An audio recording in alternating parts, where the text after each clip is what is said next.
1 minute encouragement for today. புயலிலும் தேவ சமாதானம். இன்று இந்த சத்தியத்தை நினைவில் கொள். புயல் வந்ததால் தேவன் விட்டு சென்றார் என்பதல்ல. பயம் அதிகமாக இருக்கலாம், சூழ்நிலை கலங்கி இருக்கலாம், உன் மனம் சோர்ந்து போயிருக்கலாம். ஆனால் இயேசு உன் வாழ்க்கையின் படகில் இருக்கிறார். மார்க்கு 4:39 அவர் எழுந்து காற்றை அதட்டி கடலை பார்த்து, இறையாதே, அமைதலாயிரு என்றார்.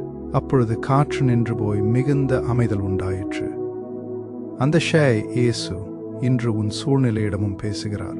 புயல் பெரியதாக இருந்தாலும் அவருடைய வசனம் பெரியது. சமாதானம் உன் வாழ்க்கைக்குள் நுழைகிறது. ஆமேன். விசுவாச அறிக்கை. இயேசுவின் நாமத்தில் நான் அறிவிக்கிறேன், என் புயலுக்கு மேல் தேவ சமாதானம் வருகிறது. பயம் விலகட்டும், அமைதி நிலவட்டும், என் வாழ்க்கையில் மிகுந்த அமைதி உண்டாகட்டும். ஆமேன்.